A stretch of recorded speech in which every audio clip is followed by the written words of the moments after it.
Thank you very much. My name is Adrian Dix, and I'm the BC's Minister of Health. And to my right is Dr. Bonnie Henry, BC's Provincial Health Officer. This is our COVID-19 update for today, Friday, December 17th.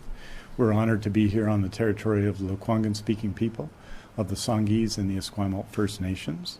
Dr. Henry is going to speak and describe the change to provincial health orders that are coming as of Sunday at 11:59 p.m. And then I'll say a few words, and then we'll be happy to take your questions. So with that, I'd like to introduce Dr. Bonnie Henry. Thank you very much, and good afternoon. As we have all seen in recent weeks, the newest variant, the Omicron variant of concern, is adding new and more complex challenges to our pandemic, and we are no exception here in British Columbia.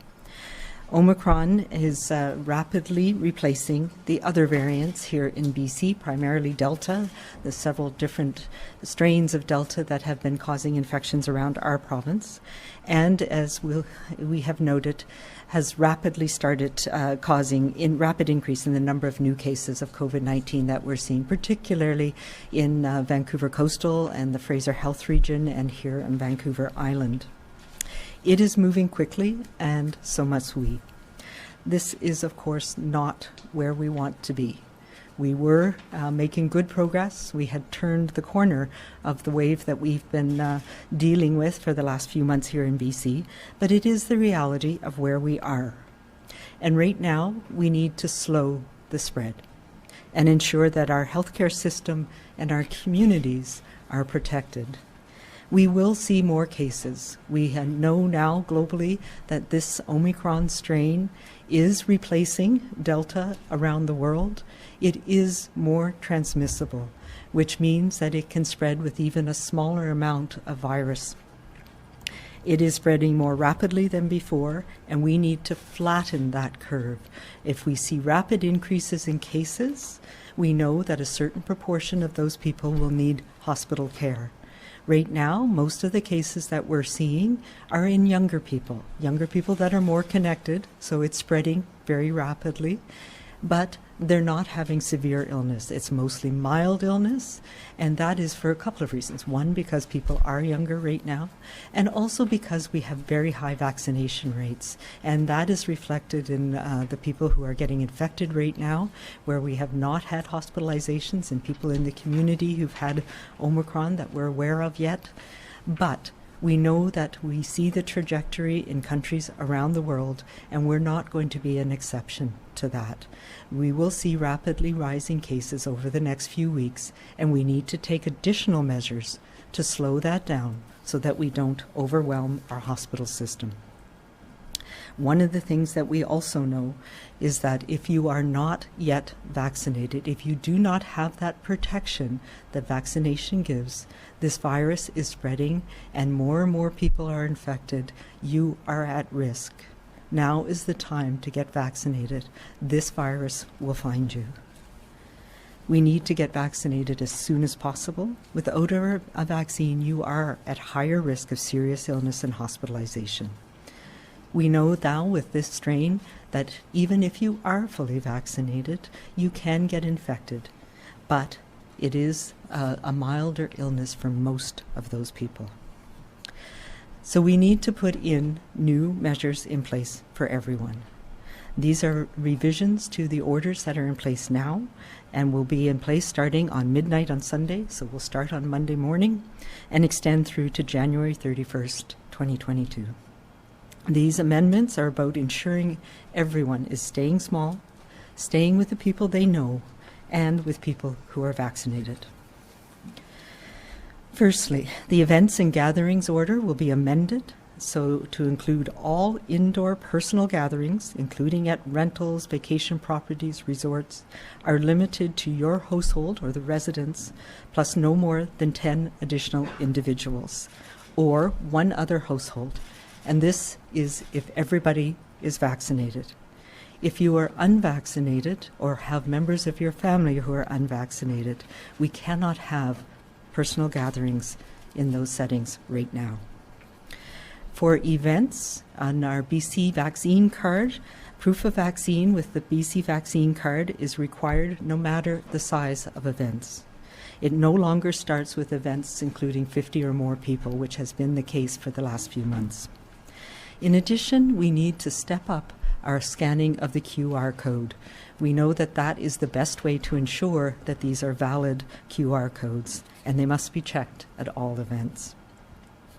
Venues with a capacity of 1,000 or more people will be limited to 50% capacity, whether that's a concert, a hockey game, theater. If the capacity is more than 1,000, then we are reducing that by 50% capacity. And that's to ensure that we have additional space for people. These are events that have been managed very well, and we're not seeing a lot of transmission. But with this highly transmissible variant, we need to have more space, more ventilation, and we need to ensure that we are enforcing the mask-wearing requirements that are in place for these events, and ensuring that we're scanning QR codes for these events. All sports tournaments that are both for youth and adults are suspended for the period of this order. We have seen that when you have tournaments, which is teams coming from many different places, coming together over a period of days, those are events where we can see spread of this virus and then taking it back to different communities. I know there are a number of tournaments, particularly hockey tournaments around the province, that were due to start on Boxing Day. Those will need to be suspended and postponed for the period of time of this order. Teams can continue to have games and to travel for games, but only when you're playing one-on-one in a limited time frame. Finally, under the events and gatherings, all New Year's Eve parties will be suspended, no matter their size. We can still have restaurants can continue to operate at full capacity and can have New Year's Eve meals, but we also have some amendments to the food and liquor service premises order that will come into place on Monday as well. So restaurants can continue to operate at full capacity, but guests must remain at their table and masks must be worn when not seated. So this goes back to what took us through the last few waves of this virus, of this pandemic, where you go with your group of people to the restaurant, you stay at the table together, there's no mingling and standing and mixing of tables, and this will apply for New Year's Eve as well. Restaurants can have that special New Year's Eve dinner, and we are not putting any restrictions on serving of alcohol or hours of operation, but there can be no mixing of guests for receptions, for parties, and the ban on things like dancing and other higher risk indoor activities remains in place. And finally, retail stores will be stepping up, and we're asking you to put in place COVID safety plans for holiday and Boxing Day sales. We do encourage people to shop locally and to support your local businesses, and we want to make sure that that can be done safely during this period of increased risk of transmission.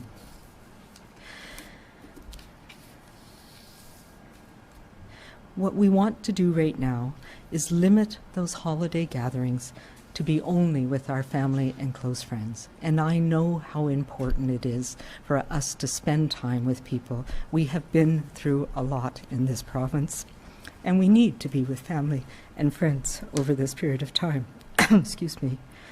And for those of us who woke up this morning to the earthquake at 4:14, as I did, sometimes it can be challenging to think, are we going to make it through this year? We are. We know what we need to do, and we've been here before. We know we can slow the spread. We know there are many things that we can still do to support each other and to get through this. We can still host a holiday meal, but ensure everybody is fully vaccinated so that you can do that in the safest way possible. We can still socialize and spend time with others, but do it in a way that doesn't increase risk. So if you have friends or family members who are unvaccinated, have one-on-one meetings with them or gatherings with them, or do it outside, go for a walk. By doing this now, we'll be able to keep other important aspects of our community going. And with these orders in place, we know that it supports our schools coming back, post-secondary institutions remaining open, and, of course, supporting as much as we can our businesses and communities functioning. We will be closely monitoring, of course, the situation, and will make changes as we need to. That is something we've had to do. When we have plans and we look at the situation that we're dealing with on a day-by-day basis, and we need to adjust and change when the situation changes. And this new variant has put us in that situation again. I recognize that this unrelenting uncertainty and this evolving situation is very unsettling for many people, and it can cause a lot of anxiety, depression, and discouragement. I want to say that we can get through this, and it is so important right now that we continue to support and care for each other. The days are dark right now, but soon the winter solstice will be coming, and the days will get longer once again, and we'll be turning ever so slowly back towards the light. Let's take encouragement from this. If you are feeling overwhelmed, anxious, or unable to cope, we have resources to support you, and I talked about this a few weeks ago. I encourage people to call 811, visit Bounce Back BC. The Kids Help phone line is toll-free 24-hour phone counseling. And you can call 1-800-668-6868 if you need that support. Let's do our part to help slow this virus down, keep our groups small. Let's ensure everyone in our family is vaccinated so that we have the best protection possible, and support our friends, neighbors, and communities. While there are restrictions in place, there is so much that we can do now because we have those tools in place. We can continue to enjoy each other's company, the warmth, kindness, and compassion of this holiday season, and that doesn't need to pause. So I ask everyone, please continue to take all of the things that we know work to help keep us all safe and protected, and continue to be kind, to be calm, and to be safe. Thank you.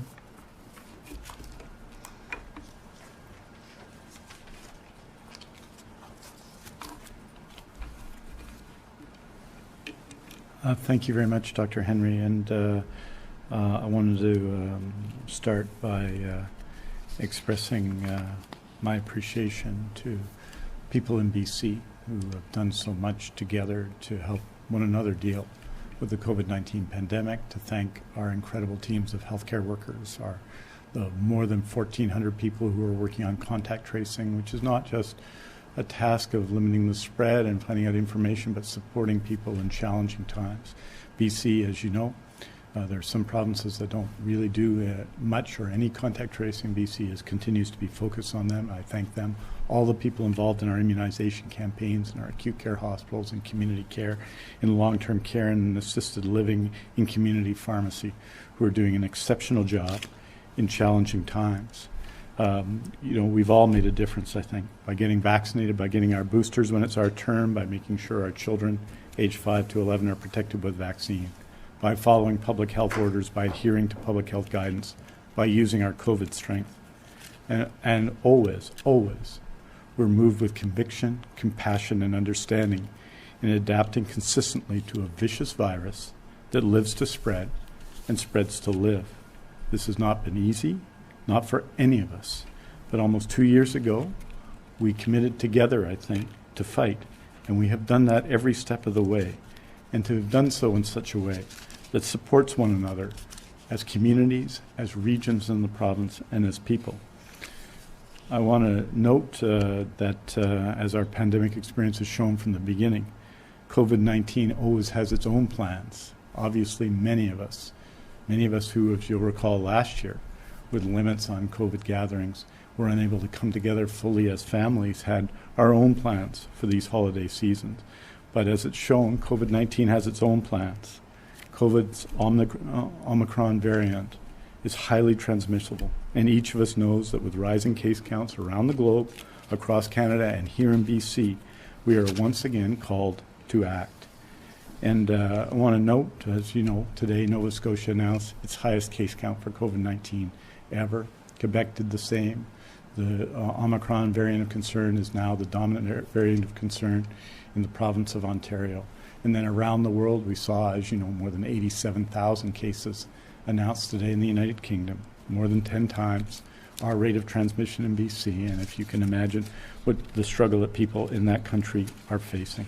So I want to express my appreciation to everyone and say that the measures taken today and being taken by Dr. Henry today and put in place and starting at midnight on Monday or at 11:59 on Sunday night are important steps that will help us slow the transmission of COVID-19 in a time that's challenging for everyone. Here in BC, for example, we see a growing share of our cases, and we know, even if we may be a week behind some jurisdiction in Canada, we know that the Omicron variant of concern will soon be the dominant variant of concern in BC. So we have to continue to do the things that we are doing together to stop the spread and to follow the new guidance and the new provincial health orders that have been put in place. I want to finally express my appreciation to all the people who are doing immunization around the province, and note that the week of November 27th to December 3rd, we did 131,140 vaccines were administered in BC. The week of December 4th to the 10th, it was 157,382. The week of December 11th to 17th, it was 182,805. We are ramping up those vaccinations across British Columbia, and those include 84,491 first doses for children 5 to 11, and a growing number of seniors and others in BC. 63% of all those over 70, almost 50% of all those over 65, 130,000 clinically extremely vulnerable British Columbians, tens of thousands, between 40 and 50,000 healthcare workers, a very significant number of Indigenous communities. The same kinds of priorities we put on dose 1 and 2 have been put in dose 3, have been vaccinated so far, and those efforts continue, and they will continue across BC.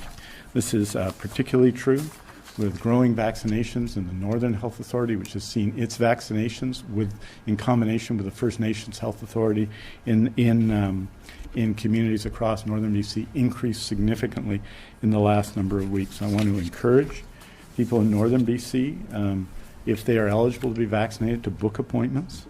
There are currently 1,800 pharmacy appointments currently posted across Northern Health Authority. Only 450 bookings have been made for the next 2 weeks, and we can, I believe, move to fill those up in this next period, and again advance our immunization effort. As well, efforts are going to be made, every effort is going to be made to ensure that there are many opportunities through this Christmas period to get vaccinated in every part of BC, and that work is being done now. So I think we need to continue those efforts, need to follow the public health orders, and continue to do the work we need to do together to address the COVID-19 pandemic. Finally, I just say this, that the COVID-19 pandemic has tested us all, and what it requires now is for us to be cautious in our actions, to be prudent in our actions, protect one another with what we do, and support these efforts of public health, which reflect, I think, the best advice we can give to British Columbians, and where it's not advice, the direction and orders that we can provide to give people the best protection possible in challenging times. This is going to be a very difficult 3 weeks, and we can deal with that in a number of ways, but I think what we need to do together is continue to make the best efforts we can across British Columbia in supporting one another, in supporting public health, and working together to address and support each other in difficult times. Do it for our families, for our friends, our loved ones, our communities, for those we love and know, and those that we don't know. And if we can do that together, we can achieve a great deal in dealing with this difficult challenge of the Omicron variant of concern. Thank you very much. We're happy to take your questions. A reminder to reporters on the line, please press star 1 to enter the queue. You'll be limited to 1 question and 1 follow-up. For our first question, we start here in the room with Richard Zussman, Global News. I'm trying to understand the restrictions on social gatherings. So you have one household, they can invite over 10 other people or another household. How does this work with families that may have one other family of 4 plus 2 others? Like, that's less than 10. I'm just not sure how people are supposed to do this. And then the other piece of this is, how are you possibly going to enforce unvaccinated people not being able to go to social gatherings, considering largely unvaccinated people have not followed along with provincial guidelines from the beginning? Yeah, so, what I'm hearing very clearly from people is they want direction about how to do this in the best way that we can. And we recognize that people have to get together. And yes, so the number 10 is about having a manageable group and making sure that people are vaccinated. And this is to support people to have those conversations with people who, and I know I hear a lot about how do I ask people about this. So it is keeping those groups small.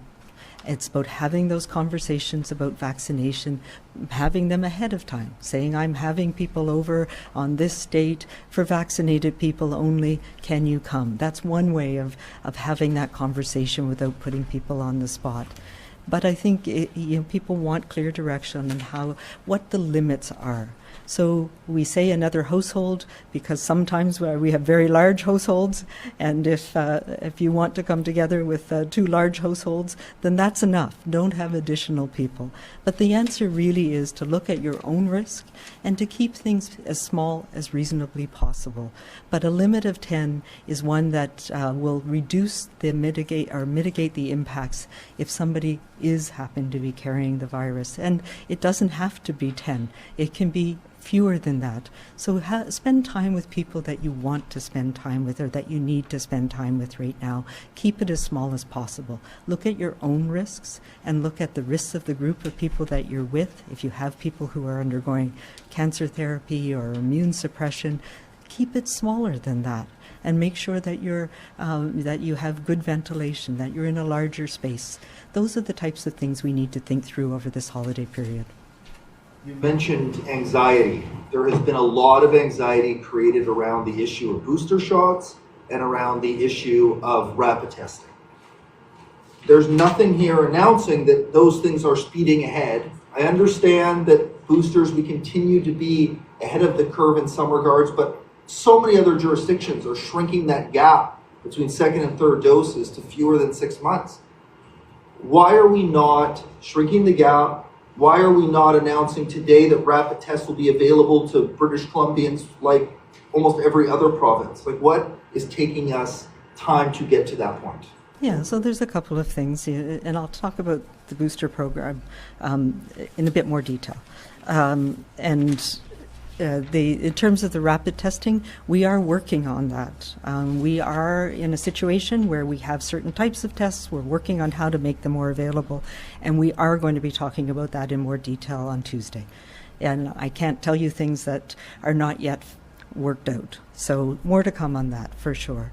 And booster, I think we need to be careful about fixating on one thing or another thing as being unanswered. They are part of the answer, and there is an important role for rapid testing. And we are changing our focus on that.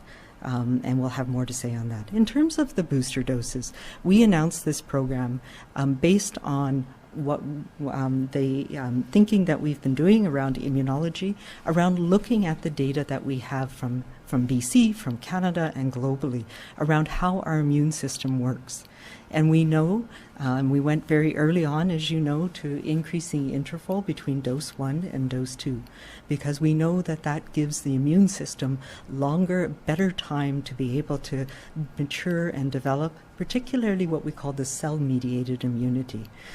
And that's been proven. It's been borne out both in the vaccine effectiveness studies and in other studies that show that the longer the interval between dose 1 and dose 2, then sort of the optimal is probably at least 8 weeks, that you get a stronger, longer-lasting immune response. So one of the things that's different about BC is we went to that extended interval early, which means that most people in BC were getting their dose 2 around the end of June, July, and the first week of August.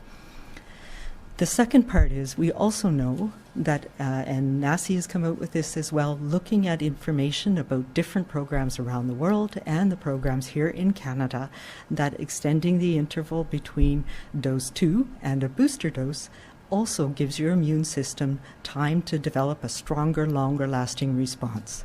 So the booster program that we started in October was focused on the data that we have that showed we were starting to see more serious infections and breakthrough in older people. So hospitalizations in older people who've been vaccinated, and of course infections and outbreaks in long-term care.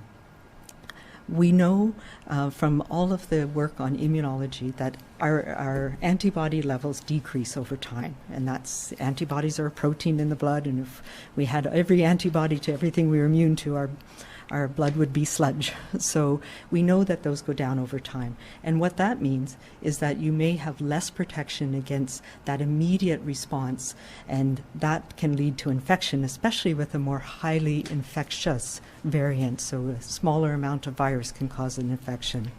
But what we don't know and what we're learning about is how strong that cell-mediated response is. And we are seeing that that's giving good protection even against Omicron. But we don't know all of the details about that yet. So preserving that interval between dose 2 and a booster dose gives us stronger, better protection for longer. And it will get us through not just this variant and what's happening right now, but also the next variant. We're going to be living with this virus for a long time. So we want to give the best protection, the strongest protection, the longest lasting protection.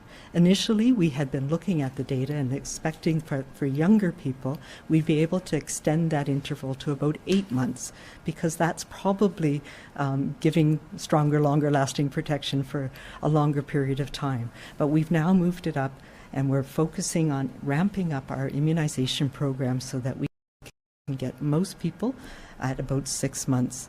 And we did it a little bit early for some of those people at higher risk who didn't have a strong immune response. But for most of us, it's going to be 6 months after your dose 2. And that's what our goal is now. That's what we're ramping up for. And for most people, that means in the next few weeks, you'll be getting your invitations, and we'll be getting booster doses into people.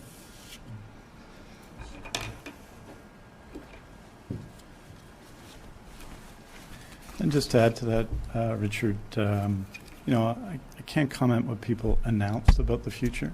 I can tell you what we're doing in BC. As I said in my presentation 2 weeks ago, 131,140. This week, 182,805.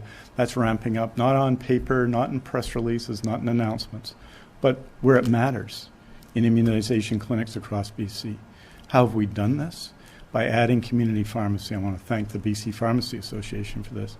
I talked about the availability of appointments in different pharmacies, especially in the north, and they're available, but boosting them. So we've gone from 200, which were largely in our pilot project as we built it out, to 500 this week, to 1,000. This is a significant increase in capacity to deliver on that. I don't believe other provinces have done what we've done, which is to focus on the clinically extremely vulnerable and the well over 100,000 people who have got their vaccinations. And this will be worth its weight in gold for those people and their families and the healthcare system and everyone in BC who I know would support people who are living with cancer and people who are living with significant immune suppressing disease and challenges, that they get their vaccine doses sooner. And we've done that in BC.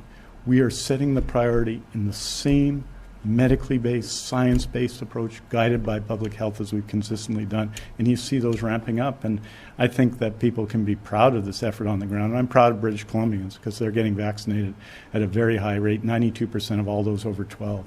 And we're seeing the growth in our effort for children 5 to 11. So this is a very significant campaign. And I want to also say that finally, that the challenges on our healthcare workers and our healthcare systems are real. We decided, and we believe in BC, in the importance of contact tracing. It will be tested as we see cases inevitably grow in the next week or so. But having a contact tracing team in place, the largest that we've had since the beginning of the pandemic, is important to help people in challenging times. That isn't the case in other jurisdictions. We have a vaccine mandate in long-term care and booster doses in long-term care and assisted living that have reduced the number of outbreaks from in the 20s at the beginning of November to 0 in long-term care and assisted living as of yesterday. That doesn't mean it'll stay at 0, but that's an important place to start as we deal with these new challenges. So, and these aren't things that the government has done. These are things that British Columbians have done, British Columbia healthcare workers have done, and British Columbia citizens have done. And we should acknowledge those strengths and improve areas where we can do better. Next question goes to Lisa Cordasco, Vancouver Sun.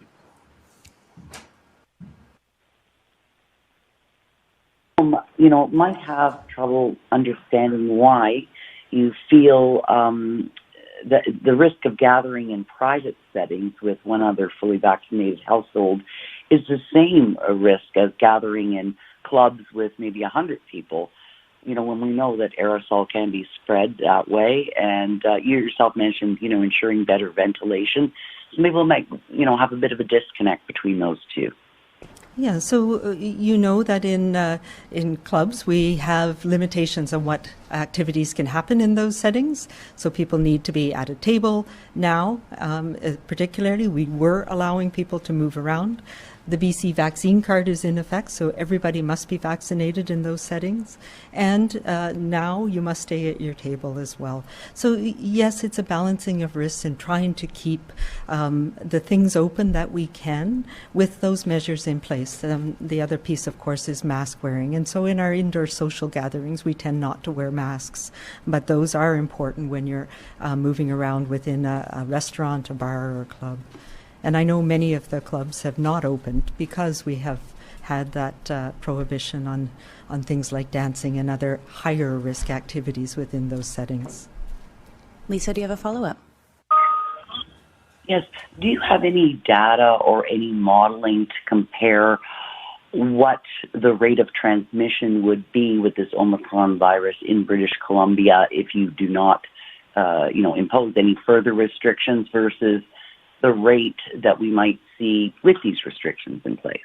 Yeah, so the short answer is not yet.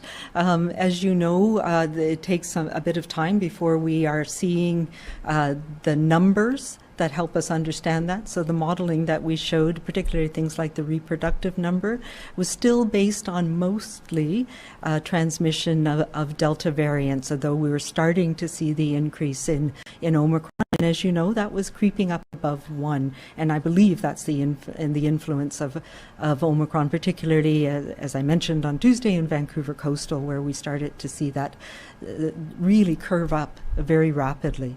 So we will be looking at that as we are analyzing the data going forward, but there's a bit of a delay. Everybody is notified of their positive test, but the whole genome sequencing takes several days. So we are, yesterday we reported we were up to 135, I believe it was, or 37 cases confirmed by whole genome sequencing. And that process will be updated later today, I believe. There's a bit of a delay, and we're still trying to work out that process, but it's increasing in numbers and in percent. So we'll be able to do that in time. And that's one of the challenges we're facing with this new variant around the world, is it takes time before you know when you can look back and look at what are we seeing. But we know from Ontario, where they're a bit ahead of us, from the UK, that the reproductive number when it's introduced into the population is higher than what we were seeing with Delta over the last few weeks. Next question, Lisa Yusta, City News. Minister Dix, you mentioned contact tracing. I remember back in not in the spring, I guess last winter, but it was that contact tracing in Fraser Health, for example, could handle about 600 cases, and then they were overwhelmed. Now, fewer cases at this point, but increasing, and the number of contacts or the number of people at risk is increasing. So how long will it be before the contact tracing in place is overwhelmed, or will it withstand this?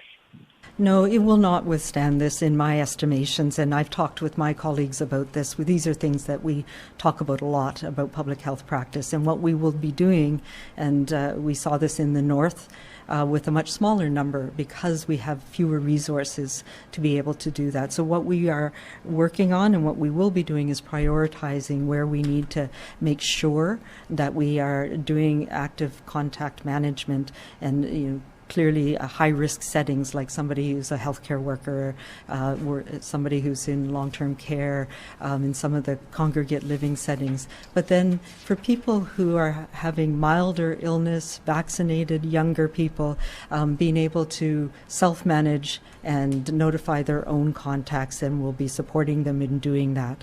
And we've had to do that in some ways in the north, in the interior, over periods of surges. So we are focusing on how we do that in a systematic way, should we get to that point in the next little while. And I will also say that, we're that same pool of people is doing many things. The case and contact management teams being led by mostly public health people, with others working with us.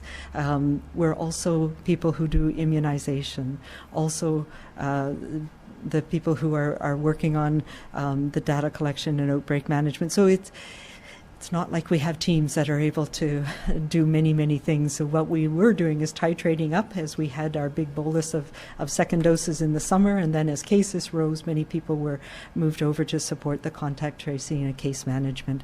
So we are actively looking at how we can manage that. Oh, and testing, that was the other piece. We do the testing centers as well. So, and you would have heard that we've had longer lineups at our testing centers as we've started to see more cases.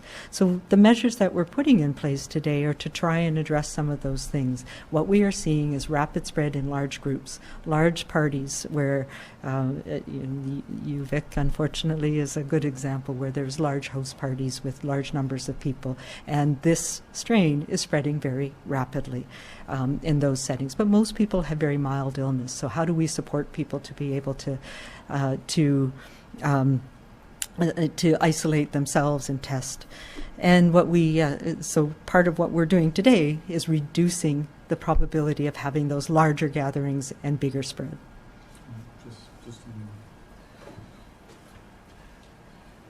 And just on the numbers, Lisa, we have more people on our contact tracing teams now than any other time in the pandemic. But you'll see the number of active cases, and I think you'll see it today at 3 o'clock when all the numbers come out. But you see that we have, I think, around 4,200 active cases now in BC of COVID-19. We had, as those of you who watch the numbers closely, we had probably a week ago 2,900 cases. So that's a significant increase, and that's going to keep going up.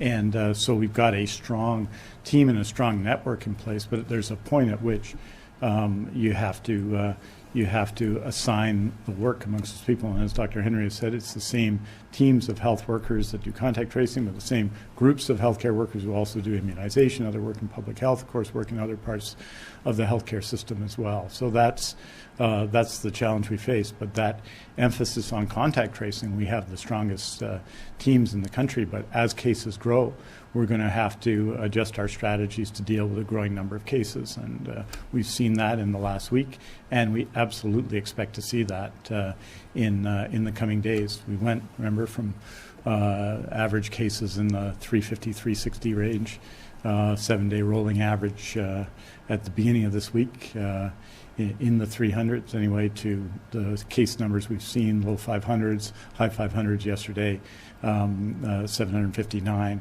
And so you've seen that increase, and it's going to grow, and that's going to mean active cases are going to grow, because that's a significant increase over a period of weeks ago, a couple of weeks ago, and we're going to see those active cases growing up, and that means the work for contact tracing is going to increase, and we're going to have to adjust our tactics to deal with that. But we've got a strong team in place, and that's always been an emphasis in BC, and it will continue to be emphasis even if some of our strategies change.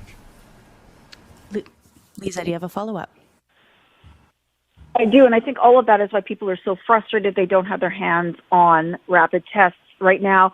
And going on from that, I think there seems to be a sort of sense of fatalistic sense that people just, even if you're fully vaccinated, you're going to get this. I heard someone I love say this soon, like, I just don't know how I'm going to prevent this. And I've heard university students telling me that they're terrified going to exams now because although they're wearing masks and people are supposed to be vaccinated, People are showing up sick. So why not put even more stringent things on, protect like these large gatherings at schools right now, and why not make those tests available this weekend? Well, we can't make things available that we don't have. So we are working on that. And there's, that today's the last day of school for K to 12. We know that cases have been very low at post-secondary institutions, and we have not had transmission in classroom settings, for example, or lab settings in post-secondary institutions. It has been almost exclusively in those social events off campus mostly, where there's not mask wearing, where people are coming together. So we have been supporting and working really closely with post-secondary institutions around this, and we've had a very successful return to campus across the province in BC. And I think kudos go to the staff and the students in post-secondary institutions. The vaccination rates in our universities and colleges in BC are in the high 90s. I know in UVic it was 97, 98%. And that's reflected in the fact that even though this spread very widely in the group of students in the social gatherings, they did not have anybody with severe disease yet. So that's good news. I think we need to put this into a context. Yes, there's a lot of concern. And part of the concern is that there are just so many unknowns. And we've seen this happening around the world. And, I personally hoped that we had enough things in place that we wouldn't be seeing it replace Delta that we've been dealing with really successfully over the last few months. But, the reality is that it has. So I think what we need to focus on is knowing what we need to do, taking a deep breath, knowing that, yes, it can spread, and it can spread in those social connections particularly, that we need to use our layers of protection. Getting vaccinated is a huge, huge protection for us. And we know, especially young people, that we get very strong immune responses from the vaccines that we have, and that's going to help us. And for most people, it's a relatively mild illness if you're vaccinated. But if you're not, if you don't have that layer of protection, you're really at risk right now. So you need to really think again about protecting yourself, because you are at risk. Next question, Justin Wong, Singtao Daily. Yeah, hello, yes. The BC government, they will follow the Ontario government because they have recommend their employees work from home. How about the BC government? Do you recommend as well? Yeah, so the Public Service Agency has a vaccine mandate across the board here in British Columbia, and they have extended. There was a return to work plan for early January, and that's been extended at least for the period of time of these orders. So yes, that is what the Public Service is doing here in British Columbia, and our recommendations, advice to other organizations is to consider continuing your work from home if that's possible as well. Justin, do you have a follow-up? Yes. We want to know about after the Christmas and the New Year holiday, the school campus will be reclosed again. I'm sorry, will school be School campuses be closed again? Oh. Yes, the university already. Universities for post-secondary institutions? Yeah. Our expectation right now, given what we know right now, is that we will be able to safely go back to in-classroom learning. And I know many post-secondary institutions, I was mentioning this, are really taking the best of some of the remote learning and doing some hybrid, particularly to be able to support students and staff if they get sick and need to be out of the classroom for a period of time. So the measures that we have in place in post-secondary institutions have been working really well. Of course, things are changing, so we will be watching this carefully over the next few weeks, and we'll be talking. We have a group that meets regularly with post-secondary institutions to make sure that we have the right measures in place, and we'll be reviewing those before a return to campus. But I am confident that we can continue to support our young people who've been so differentially affected by this pandemic.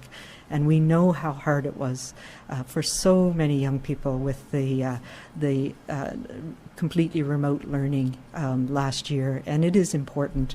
We know that it's a time when people are developing emotionally and socially and finding ideas and sharing ideas with new people. And part of that needs to happen in an environment that is on campus. Next question, Rob Buffum, CTV Vancouver Island. Oh, hi. Thanks for taking my question. I'm wondering about for parents of younger kids going to high school or elementary school who are anxious about the return to school in a couple of weeks. We're expecting a surge in cases. What can you tell those parents in terms of the likelihood that their kids will be back to class in person? Yeah, we also, have had a really strong focus on safe return to school, and that has been also really successful. I think right now, focusing on getting the younger kids vaccinated. If you're in the 12 to 17 and have not yet received your vaccinations, that's important too. And the measures that we've been putting in place have been working. So we need to focus on that, and our school team is also meeting regularly, and we'll be looking at how do we ensure that we have everything in place that's needed for a safe return to school in 2 weeks. And today being the last day for K-12 here in BC. Rob, do you have a follow-up? I do. As you know, the hospitality industry was very upset last New Year's Eve when at the 11th hour there was significant restrictions brought in. You've brought in some restrictions today, acknowledging that there is going to be a surge in cases. How confident are you that we are not going to see more restrictions, things like capacity limits at restaurants or things of that nature, in the next several weeks? Yeah, so we've been looking, and I've been working with my colleagues about where we're seeing transmission happen, and particularly in Vancouver. And it really is those social interactions in those settings where we're not wearing masks, when we're talking and being together, and whether it's a party at a restaurant. So we know, and we've seen this throughout this pandemic, that restaurants can safely function when we have some of these COVID safety measures in place. So that's why we've made the measures that you have to stay at your table with your group, wearing masks again, checking the QR code, making sure everybody's vaccinated. And I met with industry representatives this morning, and we talked through these things. These are the measures that I'm confident will help us to continue safely operate. Clearly, if the situation gets dramatically worse, then we'll meet again and reassess what we need to do. But I believe that if we all dig in and stay small and continue to take these measures, they've got us through before, they'll get us through again. We have time for one more question. We'll go to Ethan Sawyer, CBC. Hi there. Thanks for taking my question. And as per usual, hoping to get an answer in French as well. First off, just wondering, how does today's announcement affect private events such as weddings and funerals? Will there be communication or guidance around things like seating? And will hosts be expected to check QR codes? Oh, and also, what about capacity? Yeah, so those events, yes, right now there are still limits on things like dancing, etc. So they remain seated events. There's no capacity limits, but all of them, no matter what the size, must use the BC vaccine card to check that everybody there is vaccinated. So that's the difference. It used to be only if the event was over 50 people. Now it's regardless of the size of the event. So if you have a smaller wedding, you can continue to have that wedding, but it can only be vaccinated people at that wedding reception. Same for funerals that are the funeral reception or the celebration of life is the event part of it. Ethan, do you have a follow-up? I do. This one is for Minister Dix. You said there are 1,800 pharmacy appointments in northern BC with only 450 booked in the next 2 weeks. Does that mean there are 1,300 or 1,350 unbooked pharmacy appointments available? And if so, why are you not inviting more people to register for their booster dose rather than let those go unused? We have heard directly from multiple people in northern BC who are past the 6-month mark, including some who are over 65, who have yet to be invited to book their booster shot. And if we can get an answer in French for this one as well. I just want to say one more thing before I turn it over to Minister Dix, just in terms of faith gatherings, and I'm not sure if I mentioned that specifically, but you will recall about 2 weeks ago we put in place some additional measures to support safe operation of faith gatherings over the holiday season, and that means the mask mandate was expanded to include faith gatherings, and the capacity limits if they include unvaccinated people at 50%, so that there's an opportunity for increased space.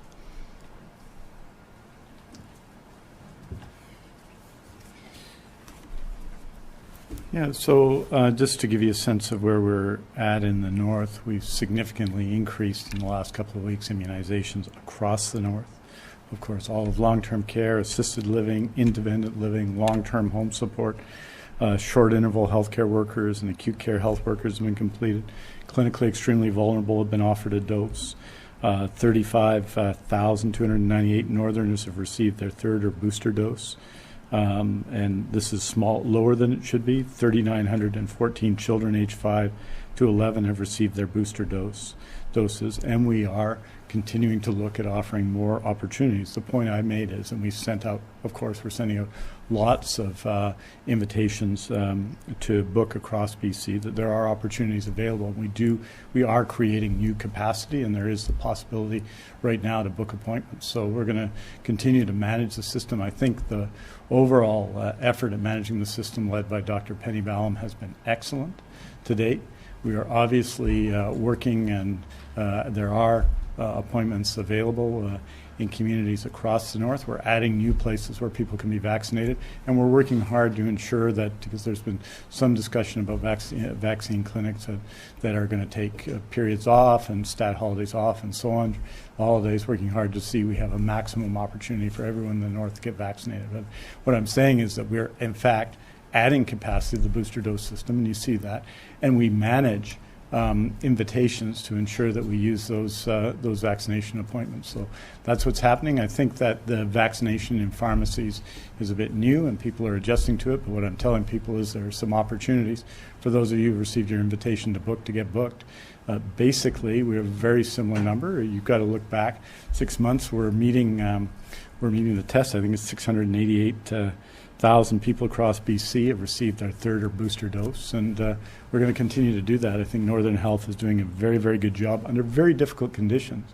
You'll recall that 153 people, and that number has slowed a little bit, have been transferred out of critical care in the north, but that is an example of how challenging it is in the Northern Health Authority.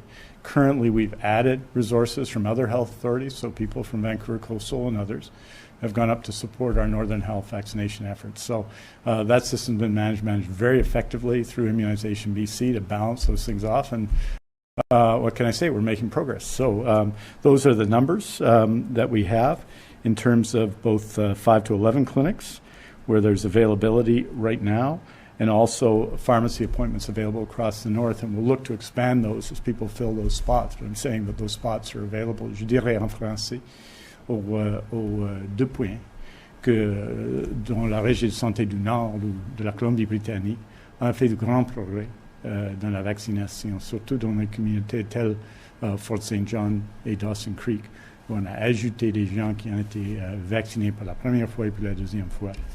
On a ouvert beaucoup de nouveaux lieux de vaccination dans nos pharmacies communautaires un peu partout dans le Nord. Il y a des positions disponibles pour des gens pour être vaccinés. Et donc, ce que je veux dire de cela, c'est qu'il y a la possibilité d'être vacciné. On a ouvert plus de lieux de vaccination et on va voir si c'est nécessaire au possible d'ajouter aussi des centres de vaccination de la santé publique. Donc, je pense qu'il y a beaucoup de progrès dans le Nord. On va continuer à faire du progrès dans le Nord et j'invite tout le monde qui a reçu leur invitation d'être vacciné, de prendre rendez-vous et d'être vacciné. Et c'est surtout important pour les enfants de 5 à 11 ans. It's very important Right now, as I noted in my presentation, we have significantly, we have about 152,000 people registered, or children registered, 5 to 11, for their COVID-19 vaccine out of the 349,000 who are eligible to do so. And we need that number to grow because the number of people, of children vaccinated is growing and growing every day, is now more than half of that number and is moving towards that number. So we need, and this is a good occasion to get registered, and certainly in the north especially, to take advantage of appointments that will be available for your children. So thank you very much. Merci beaucoup, and I'll see you, and Dr. Henry will see you next Tuesday.